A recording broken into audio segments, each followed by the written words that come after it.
देखो bullet fire करते वक्त क्या होता है बेटा, देखो ध्यान से समझना, गन है एक तो और एक बुलेट है बेटा। बुलेट का मास कम होगा ना बेटा, छोटी सी होती है वो, है ना। गन का मास क्या होगा बेटा, ज्यादा ज्यादा होगा।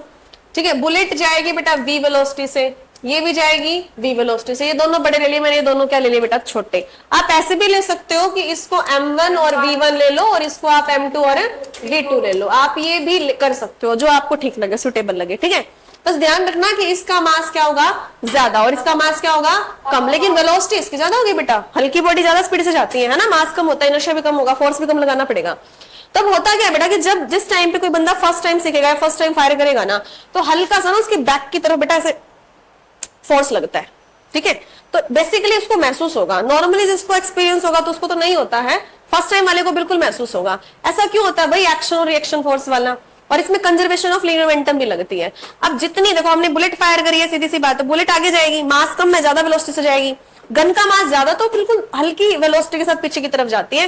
तो गन जितनी वेलोसिटी के साथ बेटा पीछे आती है ना, बैक करती है शोल्डर को, उसी को बोलते हैं रिकॉइलिंग वेलोसिटी ऑफ गन। क्या बोलते हैं, रिकॉइलिंग वेलोसिटी ऑफ गन। क्या बात समझ में आ रही है अच्छे से। अब इसको निकालने के लिए, यानी हमें ये निकालनी है ना बेसिकली, इसकी गन की वेलोसिटी निकालनी है, या v1 कह लो, ये निकालनी है। हाँ, तो कंजर्वेशन ऑफ लीनियर मोमेंटम क्या बोलता है बेटा, ध्यान से समझना। ठीक है, total linear momentum in the system remain constant. Remain constant मतलब क्या होगा, मतलब इनिशियल मोमेंटम बराबर होनी चाहिए बेटा, इनिशियल मोमेंटम किसके बराबर होनी चाहिए बेटा, फाइनल मोमेंटम के। किसके बराबर होनी चाहिए बेटा, फाइनल मोमेंटम। टोटल सेम होनी चाहिए ना, सेम होनी चाहिए। इनिशियल फाइनल क्या होनी चाहिए बेटा, बराबर। अब देखो इनिशियल की अगर हम बात करें तो स्टार्टिंग में क्या था बेटा, दोनों रेस्ट पे थी, दोनों किसमें थी, और मोमेंटम का फॉर्मूला क्या होता है, मास इनटू वेलोसिटी। तो दोनों की वेलोसिटी जीरो थी बेटा उस टाइम पे, दोनों की वेलोसिटी क्या थी, स्टार्टिंग के टाइम पे दोनों की वेलोसिटी जीरो थी, तो दोनों की मोमेंटम क्या होगी, जीरो। तो टोटल मोमेंटम दोनों की क्या हुई, जीरो, दोनों रेस्ट पे थी। अब बाद में क्या हुआ बेटा कि m1 गई v1 वेलोसिटी से और ये गई m2 गई v2 वेलोसिटी से। आई बात समझ में।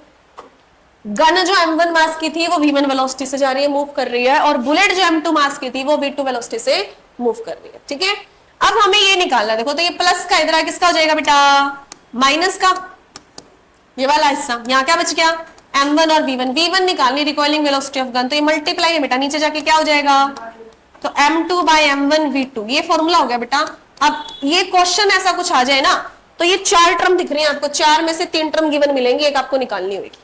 बात समझ में आई है बच्चे से, आसान है ना, ऐसे ही मुश्किल कह रहे थे तुम, छोटा सा टॉपिक है।